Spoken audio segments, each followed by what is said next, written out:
Bonjour à toutes et à tous. Alors, je voudrais vous remercier d'être présents avec nous aujourd'hui. Nous sommes très reconnaissants à l'Aparté d'avoir préparé cette présentation. J'espère que le webinaire vous sera utile. Il vise des fins de prévention. Il va vous donner de l'information sur ce sujet sensible. Alors voilà, je cède à nouveau la parole à Rachel qui va procéder à la reconnaissance territoriale et aussi à l'introduction de nos deux présentatrices. Merci. Bonjour à toutes et à tous. Alors, je voudrais vous remercier d'être présents avec nous. Merci Maryse. Donc aujourd'hui, le RAV reconnaît qu'il exerce sa mission auprès des artistes en art visuel sur un territoire qui a historiquement servi de lieu de rencontre et d'échange à divers peuples des Premières Nations inuites au sein de la province, que nous reconnaissons maintenant sous la dénomination de Québec. Et donc, nous respectons les liens continus avec le passé, le présent et l'avenir, et nous croyons ardemment que les arts contribuent au processus de guérison, à nouer des dialogues et qu'ils favorisent notre vivre ensemble. Maintenant, pour passer directement au plus vif du sujet, l'organisme avec lequel nous avons travaillé à l'élaboration de ce webinaire se nomme l'Aparté. L'Aparté est né à la suite du mouvement Moi aussi ou MeToo, alors que le besoin d'offrir une assistance aux personnes subissant du harcèlement ou des violences en milieu culturel est apparu. Dans ce contexte, des associations professionnelles et des regroupements se sont réunis pour mettre en place un plan d'action visant à agir contre toute forme de harcèlement dans l'industrie. L'Aparté, c'était un des éléments de ce plan d'action et la mission de l'Aparté, c'est d'offrir une première assistance à toutes les personnes du milieu culturel qui font l'objet ou qui ont été témoins de harcèlement, que ce soit psychologique ou sexuel ou de violence au travail. Et l'Aparté est en mesure d'accueillir, de soutenir, de diriger et d'accompagner sa clientèle à travers les différentes étapes et recours à entreprendre. Leur objectif, avant tout, c'est de bien comprendre les besoins de sa clientèle et de simplifier le processus juridique, médical ou psychologique de cette dernière. Donc, ils offrent des services gratuits, confidentiels et indépendants de toute association ou regroupement professionnel. Maintenant, je vais céder la parole à nos deux présentatrices, Maître Pascale Langteau-Leroy et Maître Angelica Brachelente, qui sont toutes deux avocates chez l'Aparté. Bien entendu, nous les remercions vivement d'être avec nous pour partager leurs connaissances. Puis, je vais leur laisser le soin de se présenter pour nous parler un peu plus en détail du cœur du sujet et de leur organisation. Merci. Oui. Merci Rachel, puis merci au RAV de nous avoir invités. Donc, on va commencer par se présenter, puis ensuite on commencera à parler du vif du sujet. Mais c'est ça, Pascal et moi, on est deux avocates qui travaillons à l'Aparté. Donc, moi, c'est ça, je suis avocate depuis environ 2 ans, mais j'ai étudié le droit depuis plus de 8 ans. Je suis moi-même dans le milieu artistique depuis vraiment longtemps, donc je comprends aussi certains enjeux que peuvent avoir les personnes travaillant dans les arts visuels, y étant moi-même confrontée. Donc, c'est ça, j'espère que cette formation va vous aiguiller un petit peu, vous donner quelques informations clés, puis évidemment, créer un lien aussi avec nous, parce que nous sommes un organisme qui est gratuit, accessible et confidentiel pour tous les artistes. Donc, c'est vraiment une main qu'on veut vous tendre aussi. Je vais laisser Pascal se présenter. Oui, bonjour à tous et puis merci de nous recevoir. Donc moi, je travaille avec Angelica, je suis avocate également. Je me spécialise dans les dossiers d'harcèlement psychologique, harcèlement sexuel, discrimination au milieu de travail depuis le début de ma pratique. Donc j'ai commencé en faisant des enquêtes beaucoup en milieu de travail. Donc le harcèlement, c'est un enjeu dans lequel je me suis spécialisée assez rapidement.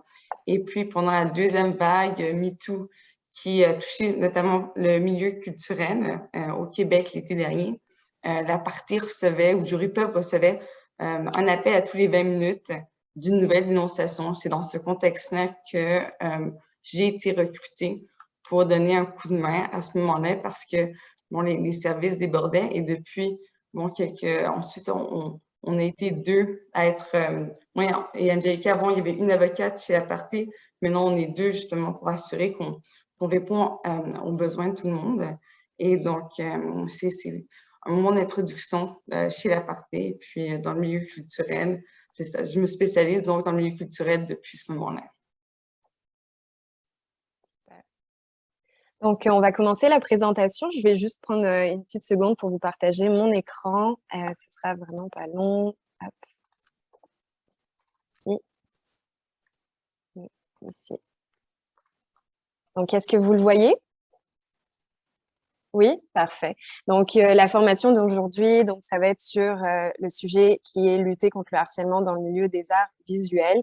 Donc, on va commencer par vous présenter aussi un petit peu l'aparté, même si Rachel l'a très bien fait. Donc, il y a une petite mise en contexte. Comme vous le savez, donc il y a eu le mouvement MeToo qui a commencé en 2017 par différents événements. Bon, le plus important, je crois, ça a été quand même Harvey Weinstein qui a quand même bouleversé pas mal. Il y a eu une vraie libéralisation de la parole, puis on dirait que bon, ça a vraiment c'est allé dans tous les milieux. Donc, autant le milieu culturel, évidemment, mais aussi d'autres milieux, ça a touché tout le monde. Donc, il y a eu vraiment, on peut dire que c'est un mouvement historique et qui a touché le monde entier. Donc, c'est ça. En 2017, c'était l'affaire Weinstein. Ensuite de ça, c'est aussi arrivé au Québec avec notamment l'affaire d'Éric Salvaille et de Gilbert Rozon. Bon, j'ai mis quelques petites dates clés, notamment sur le prix Pulitzer qui a été donné aux journalistes qui avaient fait un super travail. Je vous invite à lire aussi l'enquête. Puis, c'est ça, il y a eu comme une diffusion un petit peu partout qui continue encore aujourd'hui. Et non pas qu'on n'en parlait pas avant, parce que la culture du viol, des affaires comme ça, c'était quand même discuté, mais c'était peut-être c'était moins répandu auprès de tout le monde. Donc là, ça a été vraiment le cas. Donc, il y a eu plein de hashtags, mais aussi, il y a eu d'autres petits mouvements qui se sont créés ensuite. Puis c'est dans ça quand finalement on est né. Donc, en 2017, le mouvement. Puis là, on sent qu'il y a vraiment un besoin, notamment au Québec. Donc, on décide, là, vous voyez, il y a des petites bulles, c'est le nombre de hashtags MeToo par pays. Donc, on voit quand même qu'en Amérique du Nord, il y en a eu énormément, en Europe aussi, mais ça s'est étendu partout, que ce soit en Inde, en Afrique, sur le continent de l'Amérique latine également. Donc, c'est ça. Donc, MeToo, le mouvement donc, a explosé dans notre monde. Puis là, on s'est dit, bon, le ministère de la Culture s'est assis avec notamment plein de partenaires. Donc, il y a eu un rapport avec notamment plein d'associations du milieu culturel. On dit, bon, il y a un problème, qu'est-ce qu'on fait? Donc, tout le monde s'est un peu assis ensemble et s'est dit, bon, je pense qu'il faudrait trouver des moyens pour protéger les artistes, puis comme créer une structure aussi pour eux. Donc, il y a eu plein d'initiatives, il y a eu des formations qui ont été créées, il y a eu des subventions qui ont été données à plein d'organismes, et il y a eu aussi notre création, donc l'Aparté, qui est, si vous voulez, un projet en dessous comment dire, cela fait partie de Jurypop. Donc, Jurypop, c'est comme une OBNL spécialisée en accès de la justice avec plusieurs programmes. Puis, l'Aparté est un peu sous-jacente à Jurypop.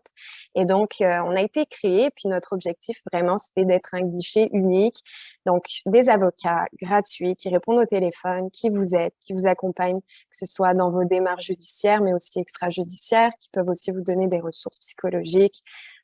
Tout un tas d'éventails, finalement, pour se dire, bon, quand je vis une situation, que ce soit de l'harcèlement, une agression sexuelle, mais ça peut être aussi de l'intimidation et d'autres formes de violence, j'ai quelqu'un à qui parler finalement. Donc, c'était vraiment ça le but de l'Aparté. Puis, ça va faire depuis donc 2018 qu'on a été créé et qu'on est renouvelé. Donc, c'est vraiment chouette. On voulait vous parler un petit peu parce que le dernier gros événement, c'était juillet 2020. Je pense que vous en avez tous entendu parler, mais il y a eu comme une nouvelle vague de dénonciations, notamment au Québec. Donc là, il y a eu vraiment, comme l'a dit Pascal tantôt, plein d'appels. Vraiment, on s'est rendu compte que le besoin était très important. Puis, ce n'est pas fini, il y a encore des vagues de dénonciation. Elles sont faites peut-être différemment. On va dire que la première couche a été un petit peu balayée, mais il en reste quand même. Il y a encore beaucoup de travail à faire pour améliorer le système et puis le milieu qui, malheureusement, est encore victime de bien des problèmes. Donc, on essaye, c'est ça, de donner des nouveaux outils pour donner une voix aux victimes. Donc, ça a un impact sur la communauté. Ça peut prendre plein de formes, ces nouveaux outils. Ça peut être des formations, des ateliers. On le voit, par exemple, avec le gouvernement qui essaie justement de créer un tribunal spécialisé en violences sexuelles. Donc, il y a plein d'initiatives. Je vous dirais que c'est un peu un brouillon. Pour l'instant, on a beaucoup de choses encore à apprendre. Mais ce qui est certain, c'est qu'il y a vraiment un besoin. Les gens ont besoin de parler, les gens ont besoin d'être écoutés et d'être accompagnés et que ce soit simple aussi pour eux. Donc, on essaye vraiment d'aider tout le monde. Et puis, un des objectifs aussi de l'aparté, c'est vraiment de sensibiliser et de prévenir. Donc, dernièrement, Pascal et moi, on a monté un projet dans les festivals Oshéaga et Sonic avec un kiosque de prévention, puis une patrouille aussi d'intervenants et d'avocats mélangés pour juste montrer une présence de sensibilisation. Donc là, c'était dans le milieu des festivals, mais on essaye comme ça d'aller dans plein de milieux, tout simplement pour dire, on est là. Et puis, s'il y a un besoin, on y répond. Donc, que fait l'aparté? Je vous ai un petit peu expliqué. Donc, c'est ça.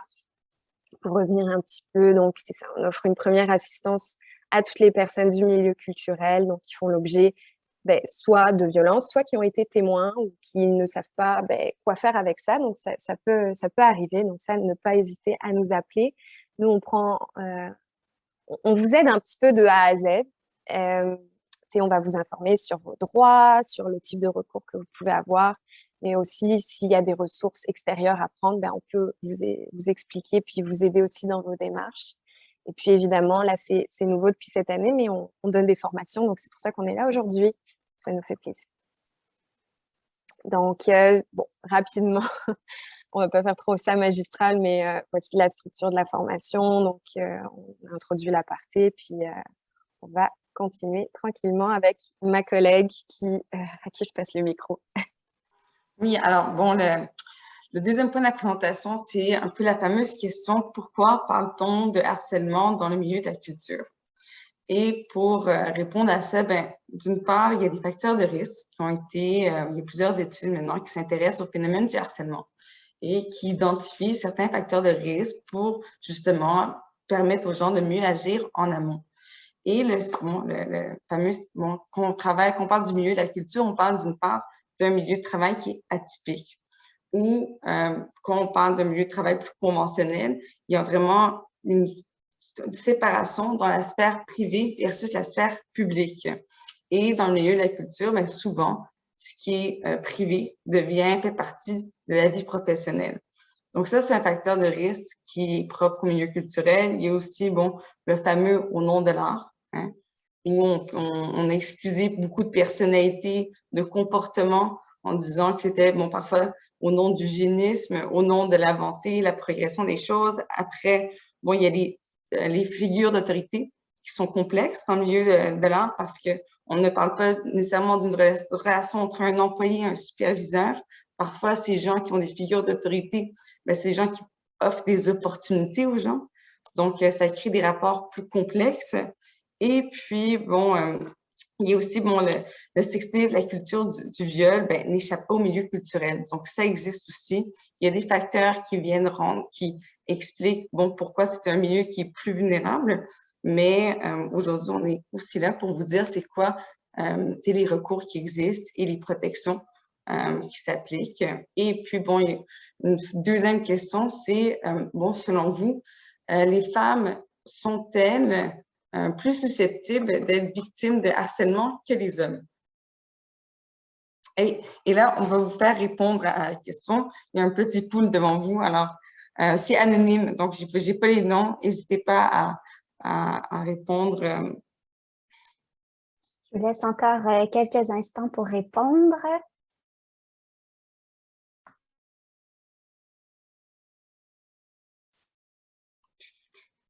Et en fait, c'est une question qu'on se fait souvent poser.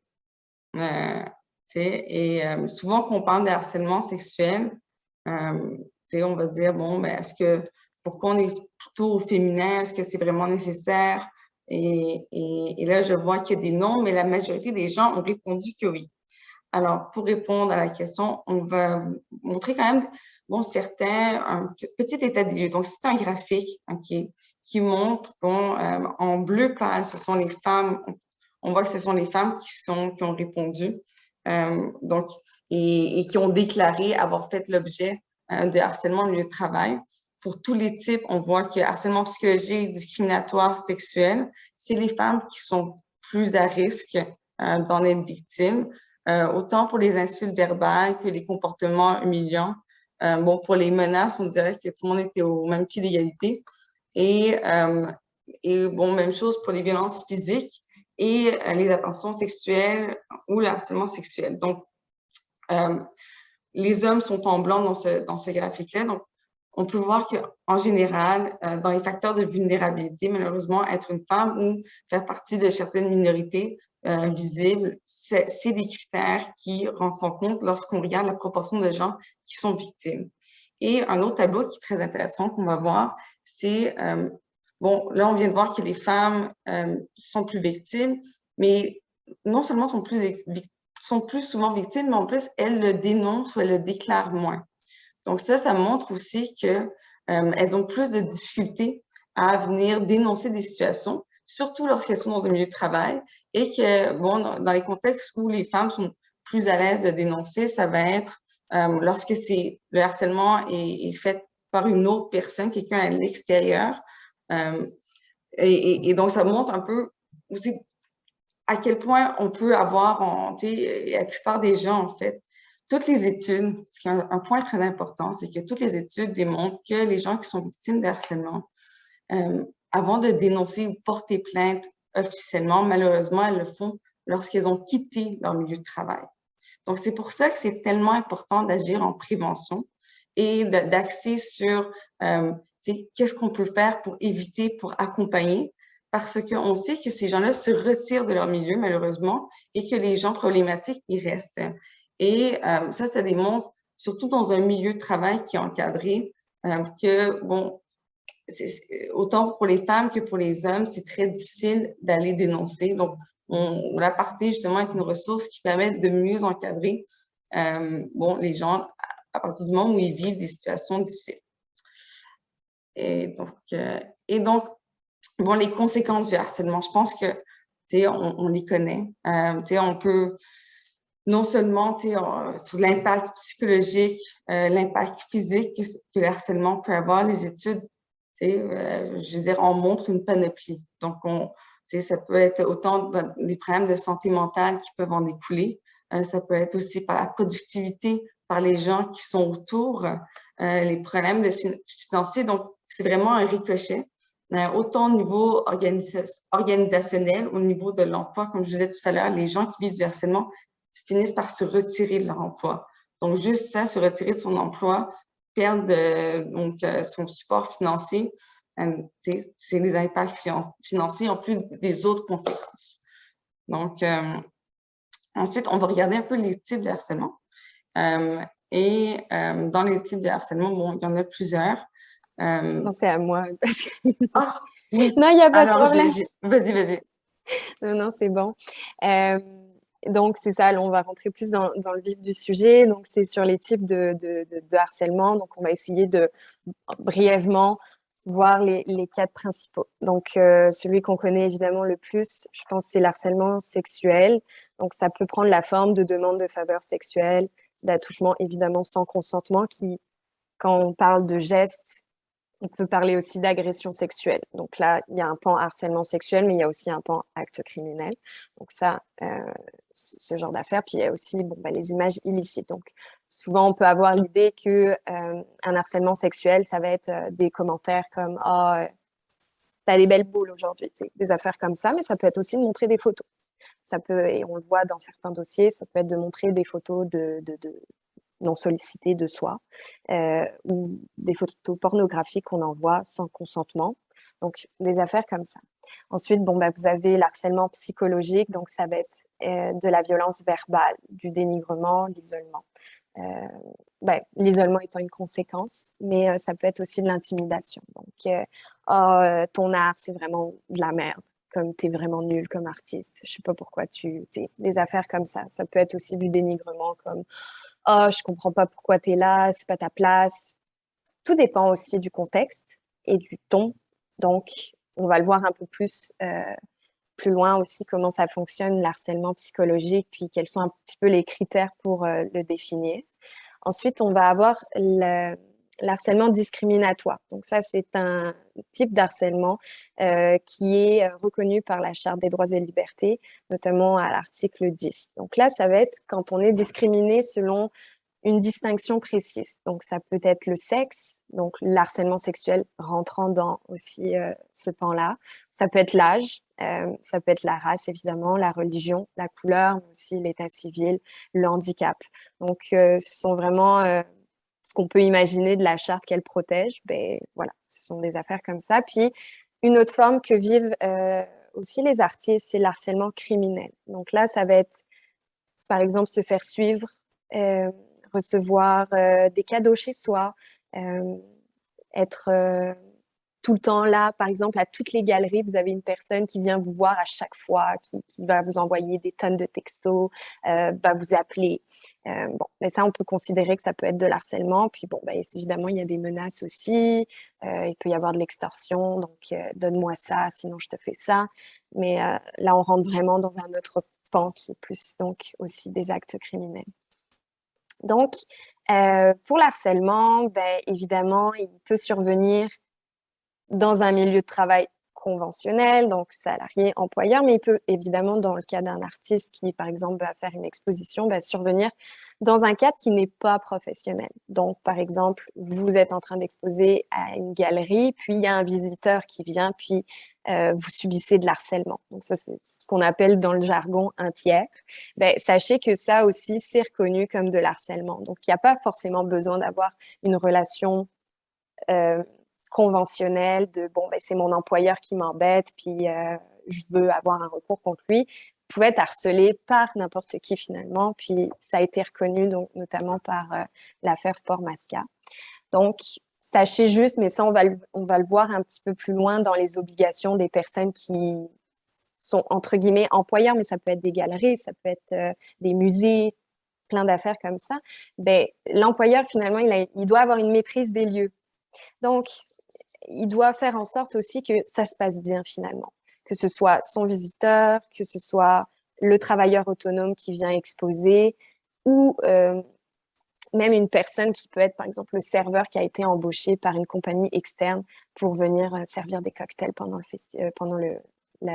l'exposition. Donc ça, on va le voir. Puis, il faut vraiment, c'est ça, avoir une interprétation un peu large aussi du milieu de travail. Donc, le milieu de travail, ce n'est pas simplement je mets ma camisole de travail, puis je vais au travail, puis j'ai un contrat de travail. Non. Le milieu de travail, ça peut être aussi, par exemple, pour les écrivains, c'est d'être au salon du livre.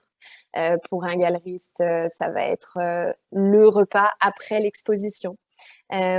Plein d'affaires comme ça qui ne sont pas conventionnelles finalement, mais où on voit que c'est là où se passe le plus d'affaires parce que souvent, ben, c'est à des heures qui ne sont pas conventionnelles. C'est aussi des endroits où on peut boire de l'alcool, des affaires comme ça. Donc, juste ne pas craindre et ce n'est pas un endroit où il y a de l'impunité totale. Non, non, ça, c'est bien reconnu et puis il peut y avoir, on va en parler après, mais des recours par rapport à ça.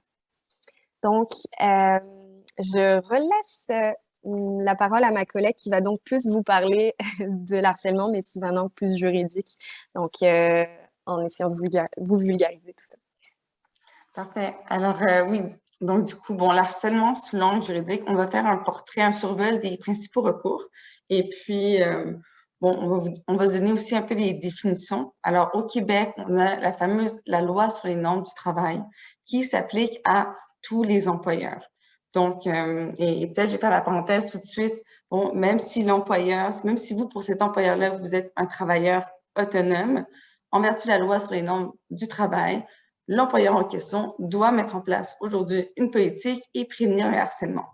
Et cette loi-là définit également ce que c'est le harcèlement. Donc, on va l'utiliser parce que pour tous les autres recours, on se base souvent au Québec sur la définition de la LNT et qui nous donne 5 critères pour nous expliquer c'est quoi le harcèlement. Donc, d'une part, il faut avoir une conduite vexatoire. Une conduite vexatoire, c'est quoi? C'est un comportement qui vient nous blesser, c'est vexant, OK? Il faut que ça soit répétitif. Par contre, un comportement suffisamment grave peut constituer aussi en soi du harcèlement. Mais en général, le harcèlement, c'est quelque chose qui se construit dans le temps. Et on va le voir, on parle souvent d'escalade, de tension. Donc, il faut qu'il y ait une certaine répétitivité.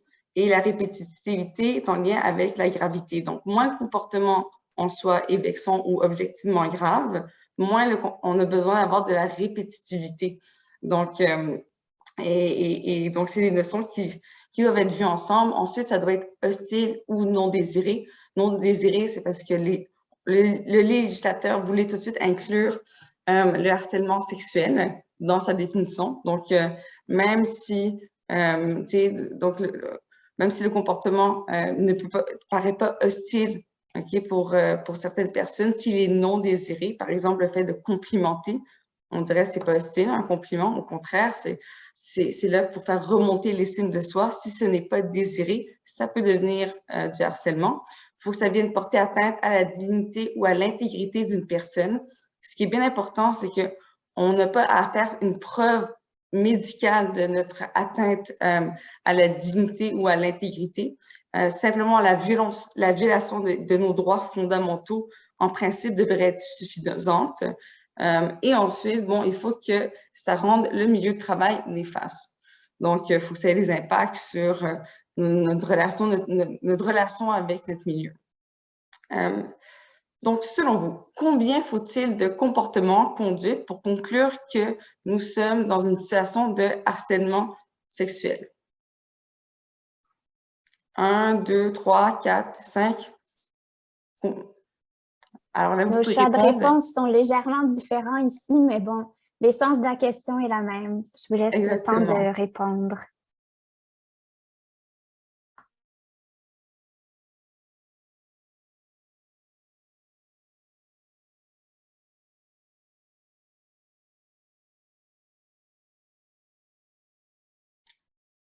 Est-ce que tout le monde a répondu?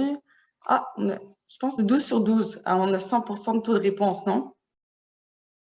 Génial. Ah, parfait. Donc, la plupart des gens, on a 10 personnes sur 12 qui ont répondu que un comportement, tu sais, de harcèlement sexuel, ça pouvait être assez pour répondre à tous nos critères.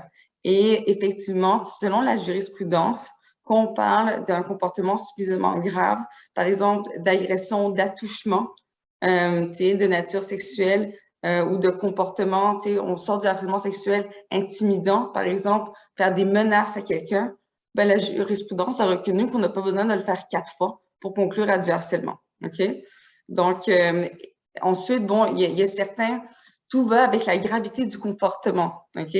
Donc, pour le harcèlement sexuel, si on est dans des conduites qui peuvent être objectivement moins graves, on va regarder l'impact que ça a sur quelqu'un, mais en principe, 2 fois, c'est suffisant si on n'est pas dans un contexte d'attouchement. Donc, si quelqu'un insiste et vous lui répondez « je ne suis pas intéressée », ne recommence pas, et la personne recommence, on est dans du harcèlement sexuel, c'est non désiré et on répond aux critères. Donc, bien faire attention qu'il ne faut pas non plus avoir démontré que la conduite est survenue 40 fois pour avoir un recours qui répond à nos critères.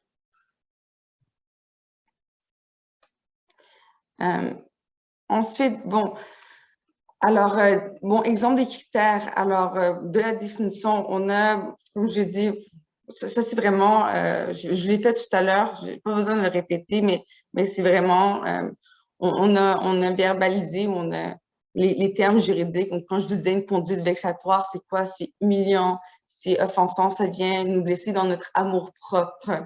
Le comportement répétitif, même chose, ça dépend de la gravité du comportement. Donc, plus le comportement il est grave, moins il y a besoin d'être répétitif. Parce qu'on ne se dirait pas dans un monde où on dirait à quelqu'un, oui, tu as été menacé, mais on va attendre à la deuxième menace pour agir.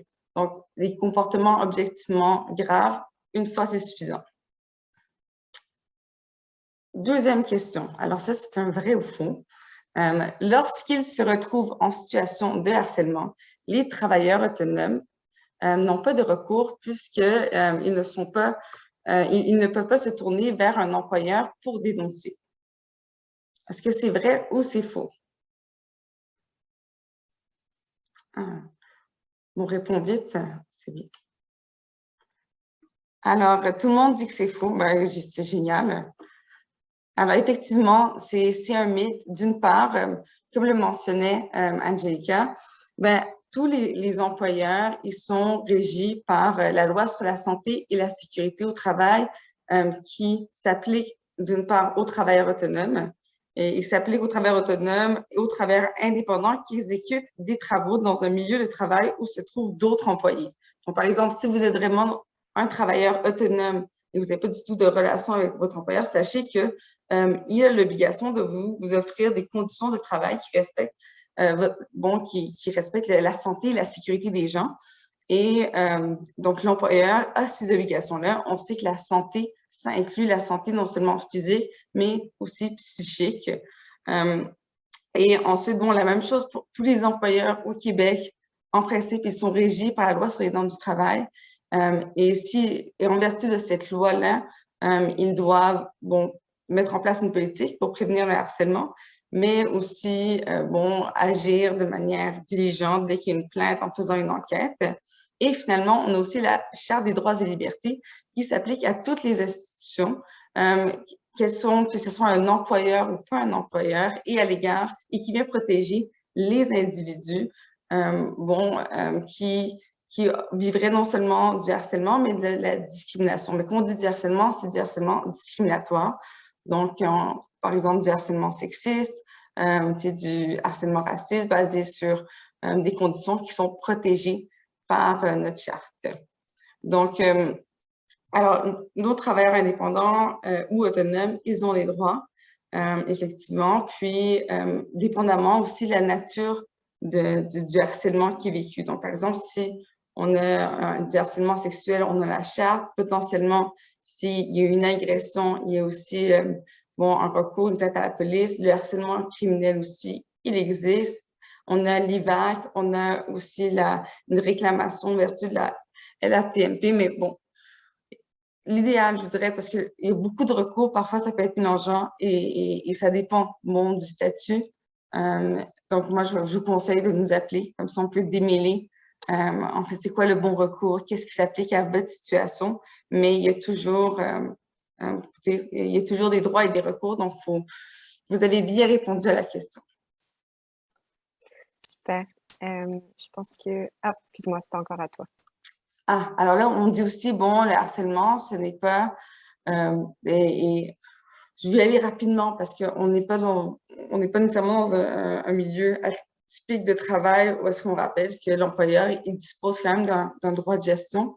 Donc, le harcèlement, ce n'est pas de gérer les employés, ce n'est pas d'imposer des horaires et de changer des règlements. Donc, ça, il faut juste savoir qu'il y a aussi des choses qui ne constituent pas du harcèlement. Ouais. Donc, et que essentiellement, pourquoi on montre cette diapositive-là, c'est parce que le harcèlement ne doit pas empêcher un employeur de gérer, si vous voulez, sa business. Donc, il doit être en mesure de le faire, mais il doit le faire d'une manière qui respecte les droits de ses employés et qui leur garantit un milieu de travail qui est sain et sécuritaire. Donc, quand on parle du droit de gérance abusif, souvent, à la partie, on va avoir des gens qui nous appellent et qui nous posent la question, est-ce que je peux vous appeler? J'ai pas vécu du harcèlement sexuel. Et là, notre réponse, toujours, c'est de leur dire, mais évidemment, la partie vise à prévenir et offre des services aux gens qui ont vécu du harcèlement psychologique. Et parfois, on va souvent nous parler de situations qui rentrent dans de l'abus d'autorité. Et l'abus d'autorité, ce qui est important, c'est de démêler ce qui est abusif de ce qui rentre dans le droit de gérance, comme on a vu tout à l'heure. Donc, et c'est un peu voir un peu c'est quoi les limites. Donc, est-ce qu'un employeur peut surveiller ses employés? Oui. Est-ce qu'il peut les épier? La réponse, c'est non. Est-ce qu'il peut reprendre le travail? Oui. Est-ce qu'il y a le droit de le faire en dénigrant? Ou est-ce qu'il a le droit de le faire de manière publique? Non, il y a des manières de bien faire les choses. Donc, c'est important de différencier ce qui est une conduite qui fait partie du droit de gérance, mais qui est exercé aussi de manière abusive. Donc, Oui, donc pour conclure un petit peu aussi ce que disait Pascal, donc pour faire la différence aussi entre, c'est ça, donc des droits de gérance qui sont normales. C'est sûr que des fois on prend des remarques, mais c'est pas forcément de l'harcèlement et au contraire des fois ça peut l'être. Donc c'est important aussi que chacun respecte son thermostat de la tolérance parce que c'est vraiment important. Ce que souvent les tribunaux vont regarder, c'est quel est l'impact que ça a sur vous. Donc, ce que l'on voit, c'est que ça commence souvent par des petites remarques. Ça peut être vu comme banal ou parfois c'est des petites incivilités, mais c'est important tout de suite de les remarquer puis de considérer que ça commence toujours comme ça. C'est-à-dire que pour arriver à de la violence, souvent, ça débute par des petites remarques, des petits gestes, puis ensuite, on monte donc dans la gradation. Donc, c'est très difficile et on le comprend aussi, on le voit aussi avec nos vagues de dénonciation, que de dire à une personne non, comme ce n'est pas correct. Je ne suis pas d'accord avec ça parce qu'il y a plein d'enjeux et puis on reste des êtres humains, on est vulnérables, donc c'est normal qu'on ne soit pas tous outillés de la même façon pour arrêter une situation. Mais ce qui est important, je pense, de prendre en compte avec notamment le mouvement MeToo, c'est que de plus en plus, vous avez des alliés. Je pense que les gens sont au courant de ce qui se fait et de ce qui ne se fait pas. Donc, il ne faut pas avoir forcément peur de dire à une personne stop, parce que je suis certaine qu'aujourd'hui, vous allez trouver un allié, que ce soit dans l'aparté, dans d'autres collègues, de vos amis, vos proches ou même votre association comme le RAF. Vous allez trouver des personnes qui vont être d'accord avec vous et qui vont vous aider en fait et vous appuyer. Donc, si vous vivez quelque chose, même si on est juste au stade de l'incivilité, ben, ne banalisez pas ça. Dites-vous que c'est pas normal, puis que vous avez le droit aussi d'avoir du soutien, puis on peut vous aider aussi pour que ça s'arrête le plus rapidement possible, sans qu'il y ait forcément une escalade et qu'on arrive malheureusement à la violence, où là, il peut y avoir des impacts encore plus graves, que ce soit sur votre mental ou votre bien-être ou votre travail, ce qui n'est vraiment pas l'objectif. Donc, dès que vous voyez quelque chose, c'est important de tout de suite se dire « Wow, OK, non, c'est pas normal. Je vais en parler aux bonnes personnes. » Puis, c'est ça. On est là pour vous. Oui, puis peut-être un exemple au niveau d'une situation. Donc, donc j'ai travaillé dans une firme qui avait eu un mandat aux États-Unis de venir agir, donner de la formation parce que dans 2 usines, il y avait eu, pas du harcèlement, mais quand on parle de violence, il y avait quelqu'un qui rentrait avec un fusil et qui avait tué un autre de ses collègues de travail. Donc là, on parle de violence d'un cas extrême. Et ce que les rapports d'enquête on s'inscrit vraiment dans tout ce que les recherches y montrent, c'est que des milieux de travail où il y a de la violence, c'est des milieux de travail où il y avait de l'incivilité, qu'il y avait un haut seuil de tolérance à l'incivilité et au harcèlement. Donc, on parle du concept de la tolérance parce que des milieux violents, c'est des milieux qui tolèrent ce genre de conduite-là. Et quand on parle d'incivilité, mais c'est parce que ça débute toujours par des comportements d'incivilité et s'ils sont tolérés, ben ça s'escalade toujours. Donc, il faut bien comprendre que, bon, on peut regarder, il y a des cas extrêmes, mais ces cas extrêmes-là, ils ont commencé par des comportements d'incivilité qui sont devenus de plus en plus graves et qui se sont rendus là. Donc, et un autre exemple, c'est, quand on parle d'un milieu de travail qui est civil, ben tout le monde doit y contribuer. Autant les gens qui sont en position d'autorité que les gens qui y travaillent parce que c'est le devoir de tous et de chacun. Et je vous donne un exemple. Par exemple, moi et Angelica, Angelica, c'est ma superviseure, okay, dans ce cas pratique. Et puis, elle assiste à une scène et je suis avec Rachel et je me fâche contre Rachel et je dis des choses vilaines, horribles, méchantes à Rachel. Et Angelica, qui est superviseure, regarde ça et elle passe. Et dans sa tête, elle dit, je vais intervenir, mais peut-être pas aujourd'hui. Tu sais, je suis pas pressée, j'ai du travail à faire. Ils vont s'arranger eux-mêmes. Mais s'il y a des gens qui étaient autour de cette scène-là, le message que ça envoie, c'est que Angelica, qui occupe un rôle d'autorité, tolère ce genre de conduite.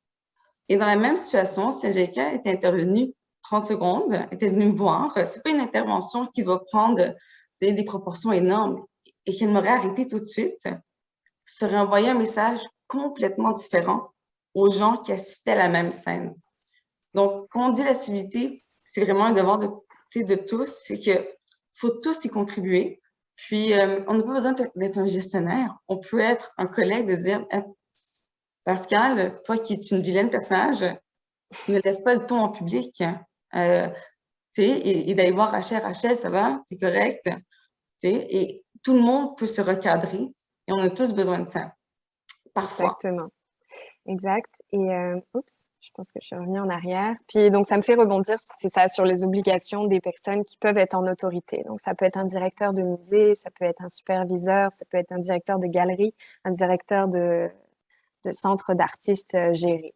Donc, eux, ils ont cette obligation-là, finalement, que le milieu dans lequel vous allez tous être soit exempt de tout harcèlement, de violence, et que ce soit respectueux et sécuritaire. Puis de plus en plus, je vous dirais que la loi est contraignante à ce niveau-là.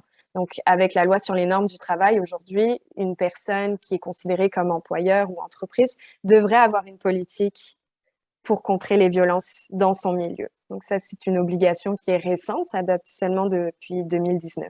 Mais ce qu'on voit aujourd'hui, c'est que dans tous les paliers, finalement, en art, de plus en plus, les gens se dotent de ce genre de politique ou des mécanismes de plainte. Donc ça, c'est quand même, on va vers la bonne voie, que ce soit l'Union des artistes, le Conseil, des arts, on voit qu'ils mettent en place ce genre de politique.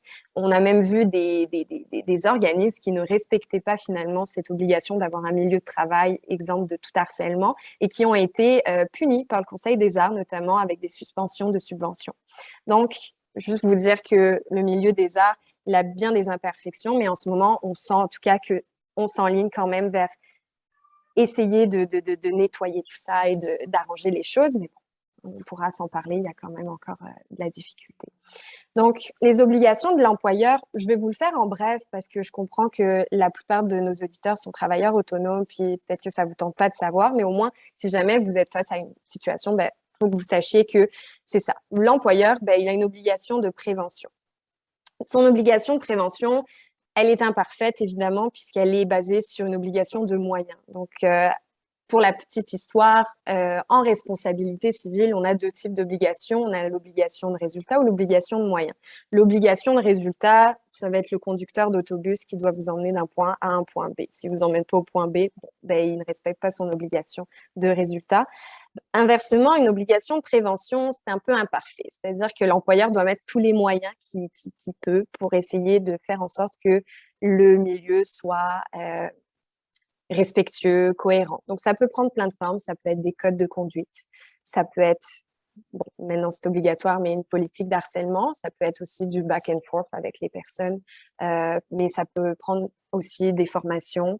Nous, on incite toujours les organismes culturels à donner au moins une formation à leurs employés ou à leurs membres pour justement expliquer un petit peu ces notions-là et c'est des affaires comme ça. Puis la deuxième obligation, ça va être l'obligation d'intervention. Donc ça, Pascal en a parlé, mais si vous êtes en position d'autorité puis vous voyez une scène qui n'est pas normale, c'est un peu votre obligation finalement d'intervenir. Puis ces interventions-là, elles vont avoir une échelle. C'est-à-dire que ça peut être de dire « Oh, je vois une conduite, je la notifie puis je parle aux personnes », mais ça peut être aussi prendre une plainte. Donc, quelqu'un vient et dit, voilà, moi, j'ai vécu ça. Donc, ça va être son obligation en tant qu'employeur. Mais encore une fois, ça, comme je vous disais, le milieu de travail en art, il est large. Et ça va être de recueillir cette plainte-là, de mener enquête, d'aider finalement, ne pas juste dire, c'est pas mes affaires. C'est pas normal. C'est de ses affaires. Il a le contrôle de son milieu. Donc, ça, c'est vraiment une obligation qui doit être faite. Et pour, on dit l'obligation d'intervenir. Autant que l'obligation de prévention, c'est une obligation de moyens, qu'on parle d'obligation d'intervenir. Donc, à partir du moment où un employeur a connaissance d'une situation qui a un potentiel de harcèlement, son obligation d'intervenir est de résultat. Donc, il doit prendre action. Okay? Donc, ça, c'est important parce que souvent, on se fait dire, par exemple, on va aller en médiation avec des gens, il y a même des médiateurs qui vont dire, il a essayé ou c'était pas clair ou la plainte n'a pas été faite de manière formelle. Aujourd'hui, une plainte verbale, un signalement, on n'a pas besoin de documents écrits pour s'attendre à ce qu'un employeur agisse et non seulement fasse enquête, mais aussi prennent toutes les mesures pour s'assurer que la personne qui dépose une plainte ne soit pas victime de représailles et lui accorder un milieu de travail qui est sain et sécuritaire tout au long de l'enquête et mettre en place des recommandations pour que le comportement, si c'est du harcèlement, il cesse. Ouais. Et donc, après une enquête, si on conclut à du harcèlement, on ne s'attend pas à ce qu'un employeur aille voir son employé harcelant et lui dise « mais recommence pas la prochaine fois ». Non, il doit prendre des mesures pour que ça cesse et la plupart du temps, c'est avec un congédiement ou… et donc, c'est aussi ces paramètres-là. Donc, il y a quand même des meilleures protections qui ont été accordées dans les dernières années par la jurisprudence. Exactement. Puis, notamment dans les obligations aussi, ça va être que la plainte soit, entre guillemets, confidentielle, dans le sens où faut pas vous dire, bon, ben, je vis quelque chose, je vais aller me plaindre, puis tout le monde est censé le savoir. Ça, c'est une obligation qu'ils ont. Puis, la même chose de tenir des dossiers. Bon, bref, c'est plein de petites obligations plus sous-jacentes. Mais pour vous donner un exemple, par exemple, qui est arrivé dans le milieu littéraire, c'est-à-dire que des personnes qui sont travailleurs autonomes ont fait une plainte à l'employeur de la personne qui était, si vous voulez, donc en charge d'un pan en littérature. Puis ces personnes-là, elles ne travaillaient pas pour lui, d'accord? Le seul lien qu'elles ont eu finalement, c'était de graviter dans le même milieu et d'avoir des échanges, que ce soit dans des salons du livre ou des événements. Puis ces personnes-là se sont réunies, puis grâce à elles, finalement, la personne a été congédiée.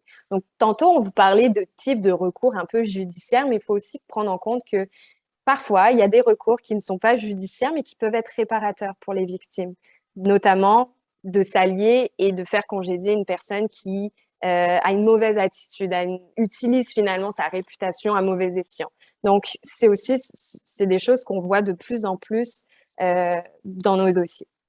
Donc, ça clôture pas mal les obligations de l'employeur. Je sais que ça peut être un peu difficile à entendre. Mais bon, en tout cas, pour tout ça, pour revenir pour l'importance de la prévention, donc c'est ça, comme je disais, il ne faut pas être un témoin silencieux, sinon, ben, comme le disait Pascal, ça normalise, puis bon, ben, le seuil de tolérance est plus haut alors qu'il devrait être assez bas normalement. Ben, évidemment, c'est la qualité, la réputation. On dit, bon, ben, finalement, pourquoi je travaillerais dans ce musée-là, vu que la qualité de travail, les conditions de travail sont pas bonnes. Et puis, il faut pas laisser, c'est ça, ce continuum de comportement négatif. Il faut tout de suite, en fait, le voir, puis se dire, bon, ben, c'est pas normal. Donc, tout ça dans le but de quoi? Ben, d'éviter des zones hors de contrôle. Donc, c'est ce qu'on a vu, par exemple, au Musée des Beaux-Arts de Montréal. C'est un exemple parmi tant d'autres, mais il y a eu comme un continuum, si vous voulez, de comportements négatifs qui ont duré pendant presque 5 ans. Donc, c'est des choses qu'aujourd'hui, on met la lumière là-dessus, puis on ne veut pas que ça arrive. Donc, vous comprendrez que, voilà, la libéralisation de la parole, c'est ça aussi. Donc, finalement, ben, comment réagir? Ben, ça, c'est l'employeur qui est censé le savoir, mais si jamais vous êtes témoin, ça peut vous aider aussi.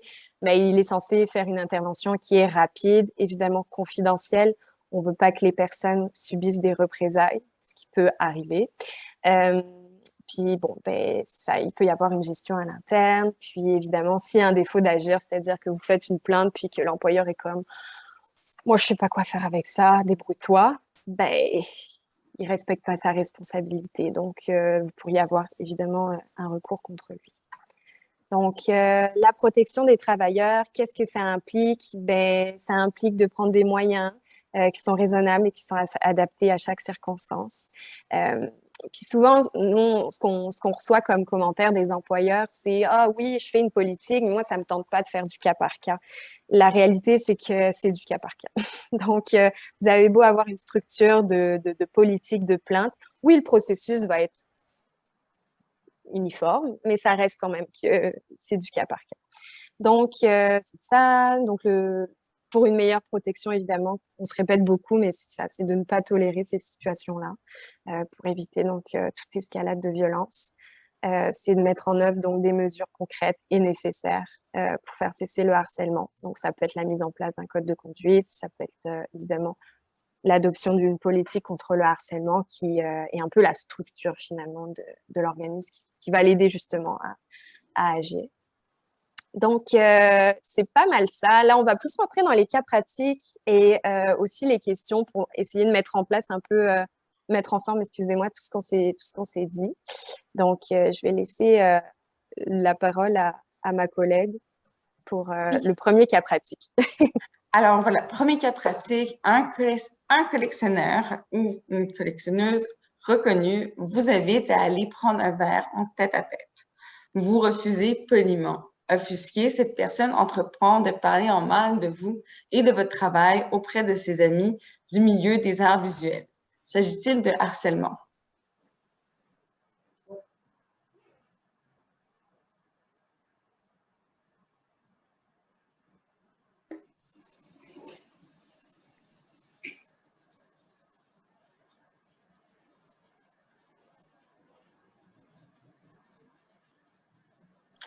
Donc, on a 11 réponses à ce stade-ci. 8 sur 11 ont répondu, donc 73%, c'est génial. On dit que oui et 27% ont dit que non. Donc, est-ce qu'il restait du temps pour le pool, Rachel? Ou... Ah oui, il nous reste... Ah, donc, c'est ça. Alors, 73, 27%. Donc, ce qui est intéressant dans cette situation-là, c'est justement qu'on parle de milieux de travail qui sont atypiques. On va aussi regarder, bon, c'est quoi la responsabilité de ce collectionneur-là? Donc, à partir du moment où il travaille, par exemple, pour, bon, un centre qui est reconnu et qui utilise, donc, son poste et c'est bon, et pour vous rencontrer aller prendre un verre tête à tête, on va aussi, bon, on peut se demander est-ce que ça fait partie du cadre du travail dans ce contexte-là? Oui, parce que ça fait partie du travail du collectionneur d'aller recruter des artistes. Et après ça, le fait de prendre des représailles contre vous, exactement, c'est une conduite qui pourrait être assimilée effectivement à du harcèlement en milieu de travail.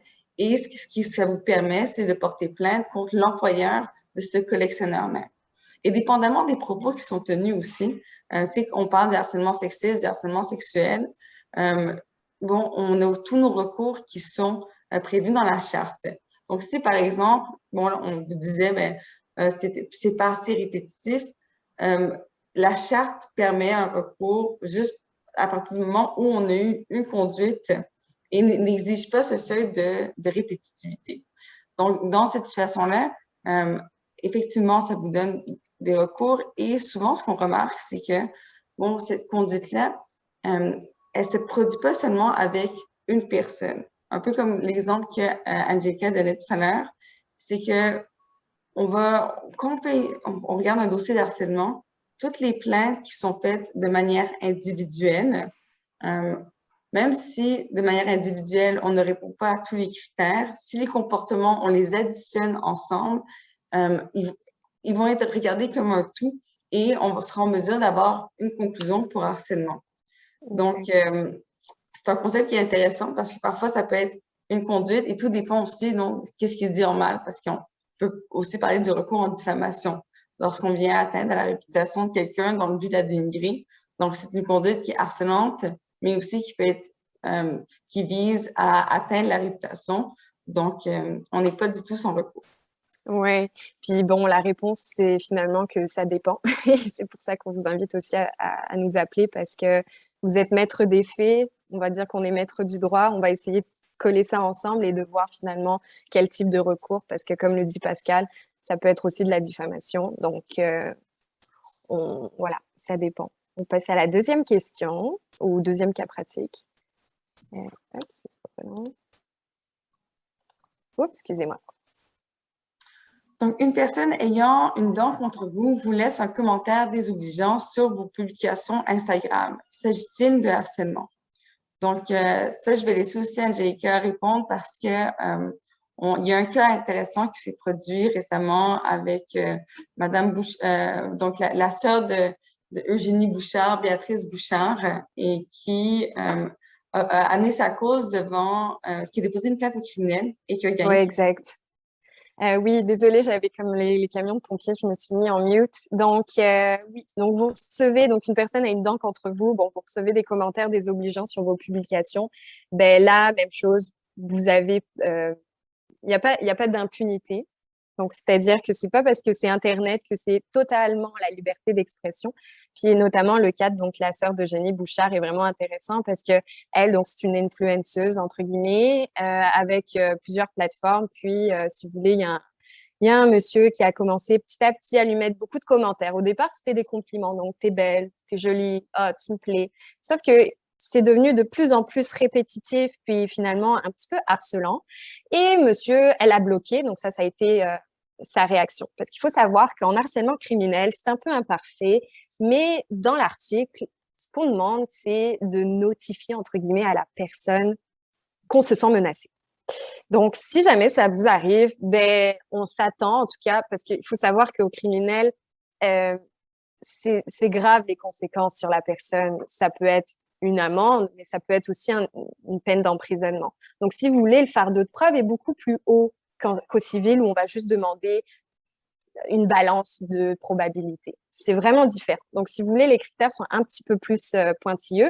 Puis, on va donc une des choses, si jamais ça vous arrive, c'est vraiment de dire à la personne ou de lui écrire ou de prendre une action pour dire mais je me sens menacée. Elle, dans son cas, ça a été de le bloquer. Donc, elle l'a bloqué, puis monsieur a recréé un profil et l'a recommencé à l'harceler. Elle a rebloqué, il a recommencé. Il l'a rebloqué, il a recommencé. Ah oui, mais excuse-moi, Rachel, on n'avait pas fait le... Ben, je pense que j'ai déjà répondu, malheureusement. Donc, c'est ça. Donc, ce qui s'est passé, c'est que finalement, le juge a reconnu que c'était de l'harcèlement criminel. Et puis, si vous voulez, dans l'harcèlement criminel, il y a comme plusieurs types d'harcèlement, mais il y en a notamment un qui est un petit peu moins grave, mais c'est les communications harcelantes. Donc, dans les communications harcelantes, il n'y a pas forcément ce besoin de se sentir complètement menacé et d'avoir peur pour sa vie. C'est juste, finalement, quelqu'un qui va vous appeler 4-5 fois d'affilée, mais ça peut être aussi 45 commentaires sur votre publication. Donc, oui, il y a un recours. Il peut être criminel, il peut être civil, il peut être aussi de la diffamation. C'est sûr que c'est votre page d'artiste, vous recevez 45 commentaires en disant « t'es une merde, t'es une merde, t'es une merde ». Bon, évidemment, c'est de la diffamation aussi. Donc, voilà. Comme toujours, ça dépend des faits au cas par cas. Donc ça, on vous invite à nous appeler pour vous aider si jamais cette situation vous arrive. Désolée Rachel pour la question. Je vais y aller plus lentement pour la troisième, puis vous laisser répondre. Aucun problème. Super. Donc, c'est le soir de votre vernissage et un employé de la galerie auprès de laquelle vous exposez complimente votre tenue en la qualifiant d'aguichante. S'agit-il de harcèlement?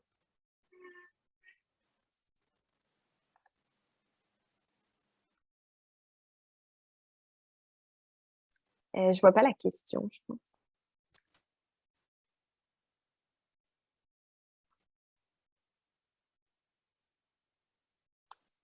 Est-ce qu'elle a été envoyée? Oui, Oui, on a 12 réponses. Ah, super, ok, je la vois pas. C'est pas grave. Ben, je te laisserai y répondre peut-être, Pascal, je vois pas le... Ah, parfait. Donc, dans cette situation comme ça, alors, quand on a justement quand on qualifie quelqu'un d'aguichante, c'est rare qu'on fait réellement un compliment. On s'entend que c'est pas mal vexant comme conduite et que, bon, ça rentre également dans du harcèlement sexuel et que c'est déjà là une première conduite. Donc, dans une situation comme ça, ce qu'on fait, c'est qu'on rapporte tout de suite et on dit à la personne, ben, je veux que ça cesse. Après ça, si il y a un deuxième compliment qui survient, 100%, ça devient du harcèlement. Là, on rentre dans du harcèlement parce qu'on a communiqué le fait que c'était inapproprié. Et là, on est dans une situation assez banale parce que c'est un employé. Bon, si on reprend la même situation, OK, et on change un petit peu les faits. Au lieu que ce soit un employé, on dit que c'est une personne en position d'autorité et que vous n'êtes pas dans votre vernissage, pardon, avec plein de gens, vous êtes dans son bureau, la porte est fermée et qu'il tient ses bras devant la porte. Je peux vous dire que là, c'est suffisamment grave pour que ça, on rentre dans une conduite qui est suffisamment grave pour constituer du harcèlement sexuel. On n'a pas besoin qu'elle se répète. Donc, dans une situation comme ça, quand on a une conduite qui est inappropriée, ce qu'on dit, c'est qu'on communique clairement à la personne que c'est pas désiré et qu'on lui demande d'arrêter, on rapporte tout de suite. Ça nécessite une intervention. Et si ça se reproduit, certainement, on est dans du harcèlement sexuel. Oui. Puis ensuite, donc, dernier cas pratique, vous prenez part à un concours pour la création d'une œuvre d'art publique. L'un des artistes participant également au concours vous répète sans cesse que vos chances d'être sélectionné sont moindres, et ce en raison de votre orientation sexuelle. S'agit-il de harcèlement? Je vous laisse répondre.